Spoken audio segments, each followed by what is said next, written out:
3 రాజ్యసభ స్థానాలకు అభ్యర్థులను బరిలోకి దింపాలని కాంగ్రెస్ భావిస్తున్నది. అందుకు కావలసిన అభ్యర్థుల ఎంపికపై కసరత్తు చేస్తున్నది.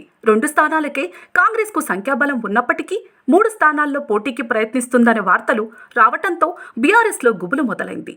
సొంత పార్టీ ఎమ్మెల్యేలు క్రాస్ ఓటింగ్ చేస్తారేమోనన్న భయం గులాబీ పెద్దలను వెంటాడుతోంది.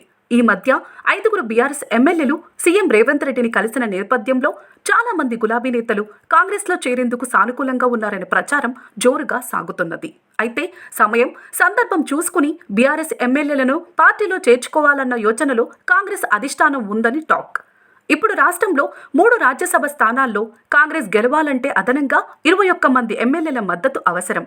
కానీ ఆ మేరకు బీఆర్ఎస్ పార్టీ ఎమ్మెల్యేలు కాంగ్రెస్ అభ్యర్థికి ఓటు వేస్తారా అనే చర్చ జరుగుతున్నది. బీఆర్ఎస్ పార్టీని మానసికంగా ఇబ్బంది పెట్టేందుకు 3వ అభ్యర్థిని బరిలోకి దింపుతున్నదేమోనని రాజకీయ విశ్లేషకులు అంటున్నారు.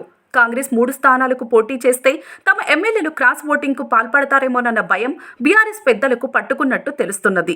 అందులో భాగంగా ఎమ్మెల్యేల కదలికలపై ఆ పార్టీ పెద్దలు నిఘా పెట్టినట్టు సమాచారం. ఒకవేళ ఎన్నిక ఏకగ్రీవంగా కాకుండా పోటీ జరిగితే మాజీ సీఎం కేసీఆర్ ఎమ్మెల్యేలతో ప్రత్యేకంగా మీటింగ్ నిర్వహించి ఓటింగ్లో తీసుకోవాల్సిన జాగ్రత్తలను వివరించే ఛాన్స్ ఉన్నట్టు తేలింది. ఓటింగ్ సమయంలో పార్టీ నియమించిన ఏజెంట్కు బ్యాలెట్ పేపర్ను చూపించాలి.